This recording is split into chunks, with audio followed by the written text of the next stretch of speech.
Halo, assalamualaikum warahmatullahi wabarakatuh. Bertemu lagi dengan pelajaran kimia hari ini. Hari ini kita akan belajar tentang gugus fungsi senyawa karbon. Yuk simak baik-baik dan siapkan alat tulis kalian serta cermati dengan baik. Baik, kita mulai saja. Gugus fungsi senyawa karbon. Pada pertemuan kali ini kita akan belajar tentang alkohol. Tentu kalian tahu semua, alkohol itu dalam kehidupan kita sehari-hari banyak sekali. Ya, alkohol, contohnya adalah misalnya alkohol 70%, kemudian revanol, dan sebagainya. Nah, ini adalah beda konsep yang akan kita pelajari pada bab ini. Jadi, senyawa organik itu dengan gugus fungsinya terdiri dari alkohol, ada ether, kemudian aldehid, keton, asam karboksilat, dan ester. Serta ada satu lagi yaitu haloalkana. Nah, gugus fungsi itu apa? Jadi gugus fungsi itu adalah atom atau gugus atom yang menentukan sifat dari senyawa karbon. Gugus fungsi memiliki sifat yang aktif. Ketika senyawa karbon direaksikan dengan zat lain, maka gugus fungsinya yang akan mengalami perubahan. Nah, ini adalah tabel pengelompokan gugus fungsi senyawa karbon. Mulai dari alkohol, di mana alkohol ini mempunyai gugus fungsi adalah OH. Strukturnya adalah ROH, rumus molekulnya adalah CnH2n plus 2O. Kemudian ether, ini C, O, dan C. Kemudian aldehid, ini C, H, O. Kemudian keton, ini adalah CO, di mana di sini ada ikatan rangkap 2. Kemudian asam karboksilat, ini adalah CO, ada rangkap 2, dan OH. Sedangkan ester, ini adalah CO, O, dan di sini R2. Sedangkan haloalkana ini adalah X. Haloalkana itu juga disebut sebagai senyawa halogen yang berikatan dengan alkana. Baik, kita masuk pada alkohol. Ini adalah contoh alkohol dalam kehidupan kita sehari-hari, misalnya digunakan untuk antiseptik, kemudian di sini digunakan untuk pembakar spiritus ya. Kemudian di sini digunakan untuk minuman. Jadi alkohol itu merupakan turunan dari alkana. Alkohol diperoleh dari penamaan alkohol juga disesuaikan dengan nama alkana, yaitu mengubah akhiran A pada alkana dengan akhiran ol. Misalnya metana menjadi metanol.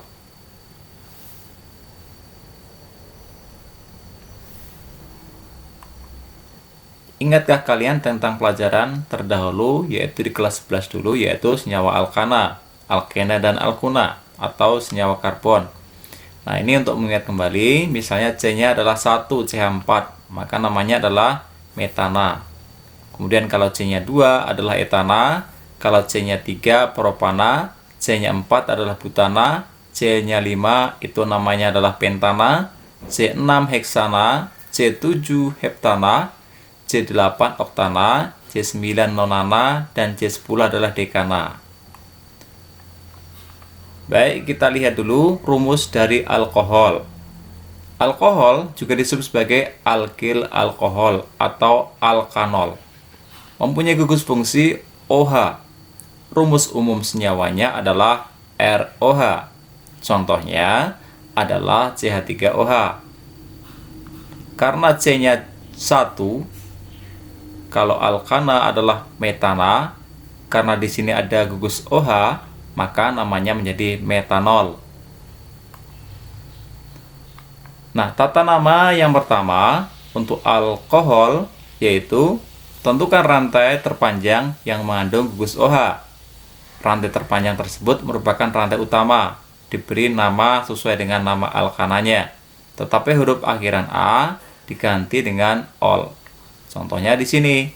Di sini jumlah yang terpanjang C-nya adalah 5, sehingga rantai utamanya nanti namanya adalah pentanol. Kemudian tata nama yang kedua, semua atom karbon di luar rantai utama dinamakan cabang, diberi nama alkil sesuai atom C-nya.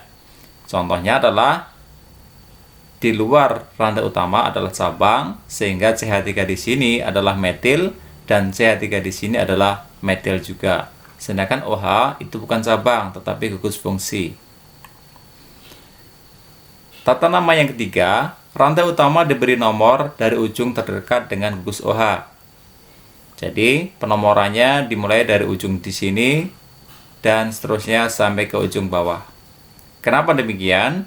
Karena di ujung di sini itu terdekat dengan gugus OH-nya. Sehingga penomorannya dimulai dari ujung sebelah kanan, bukan sebelah bawah. Berikutnya, urutkan pemberian nama alkohol sesuai dengan urutan sebagai berikut. Nomor cabang, nama alkil, nomor gugus OH, nama rantai utama. Sehingga rumus tersebut atau rumus ini diberi nama. Kita sebutkan nomor cabangnya dulu. Di nomor 3 ada CH3 metil, di nomor 4 juga ada metil, sehingga metilnya ada 2, maka disebutkan nama cabang dulu, yaitu 3,4 dimetil. Kemudian kita sebutkan nomor OH-nya di nomor 2, yaitu 2. Kemudian rantai utamanya ada 5, karena di alkohol namanya pentanol. Sehingga nama rumus tersebut adalah 3,4 dimetil 2 pentanol. Jumlah cabangnya ada 2, yaitu CH3, CH3, sehingga diberi nama atau diberi awalan di. Kalau 3 yang sama maka diberi awalan tri. Kalau 4 yang sama maka diberi awalan tetra. Nah, jika terdapat lebih dari satu gugus atom OH pada molekul yang sama atau kita sebut sebagai polihidroksil alkohol, ini digunakan akhiran diol, triol, dan seterusnya. Kalau 2 diol, kalau 3 triol, sehingga pada rumus contoh seperti ini OH-nya ada 2 macam, ada 2 buah, yaitu di nomor 2 dan nomor 4. Sehingga nama dari rumus tersebut adalah, kita sebutkan cabangnya dulu. Di nomor 3 ada cabang metil dan nomor 4 ada cabang etil. Sehingga kita beri nama 4 etil, 3 metil, 2,4 heksanadiol. Jadi karena di sini OH-nya ada 2, maka diberi nama diol. Heksana itu 6, sehingga namanya heksanadiol. Baik, kita lanjutkan. Selain tata nama menurut IUPAC, terkadang dalam penamaan senyawa alkohol digunakan tata nama secara trivial atau juga disebut nama lazim. Contohnya seperti ini. Contohnya pada struktur seperti ini, CH3 CH2OH. Di sini adalah nama IUPAC-nya etanol, nama trivialnya adalah etil alkohol. Kenapa etil? Karena di sini adalah C-nya ada 2. Kemudian yang berikutnya, di sini ada CH3 CH CH3, di tengahnya ada OH. Nama IUPAC-nya adalah 2-propanol. Nama trivialnya adalah isopropil alkohol. Contoh 3, di sini ada CH3, CH2, CH, CH3. Di nomor 2 ada OH, sehingga nama IUPAC-nya adalah 2-butanol. Nama trivialnya adalah sekunder butil alkohol. Kenapa disebut sekunder? Karena di sini ada OH terletak pada C sekunder. Berikutnya adalah CH2, CH2 ada OH-nya 2 buah di masing-masing C. Sehingga nama IUPAC-nya adalah 1,2 etanadiol. Sedangkan nama trivialnya adalah etilen glikol. Kemudian kita lanjutkan pada klasifikasi dari alkohol. Alkohol didasarkan pada jenis atom C yang mengikat gugus OH.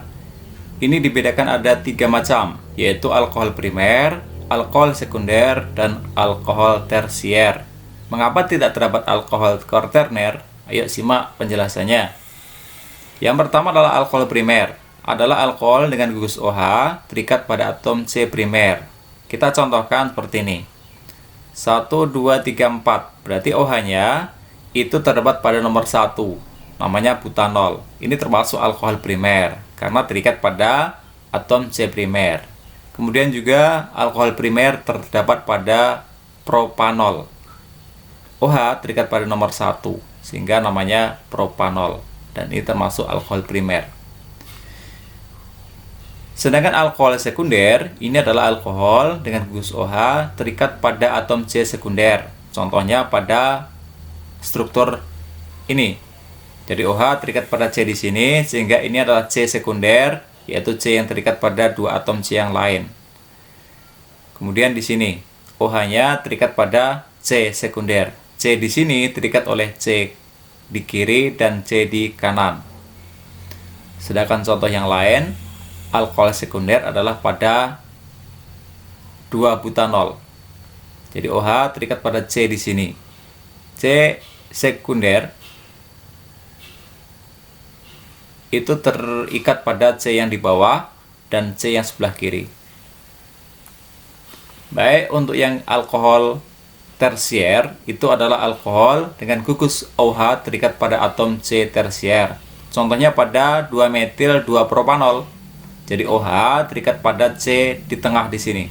Di mana C yang di tengah di sini adalah C tersier. Apa itu C tersier? Yaitu C yang terikat pada 3 atom C yang lain. Kita lihat ya. C yang di atas, di bawah, dan di sebelah kiri. Atas, bawah, dan kiri.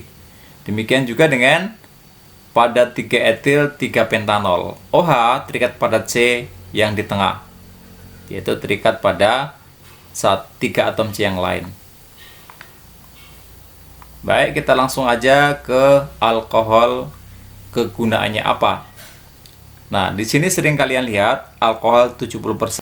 Nah, alkohol ini digunakan sebagai antiseptik, pembersih luka, dan pembersih alat-alat medis. Jadi dia merupakan cairan yang digunakan sebagai antiseptik. Contoh lain adalah metanol, CH3OH. Juga disebut sebagai alkohol kayu, karena pada awalnya dibuat dari destilasi pada kayu. Kemudian metanol ini beracun, sehingga bisa menyebabkan kebutaan, digunakan sebagai bahan baku etanol dan polimer. Juga banyak digunakan untuk pencampur bensin maupun spiritus.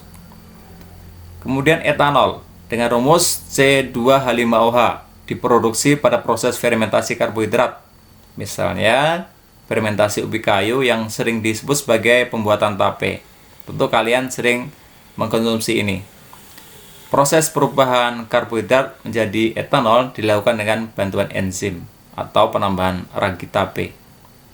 Kemudian polialkohol mempunyai 2 gugus OH diberi nama alkanadiol. Contohnya adalah glikol, digunakan sebagai bahan anti beku pada radiator mobil. Kemudian gliserol digunakan untuk pembuatan kosmetik, pelarut, dan obat, serta pelumas. Oke, demikian pembelajaran kita hari ini. Silakan kerjakan tugas pada Google Classroom. Kemudian pembelajaran berikutnya adalah Ether. Demikian, semoga bermanfaat. Wassalamualaikum warahmatullahi wabarakatuh.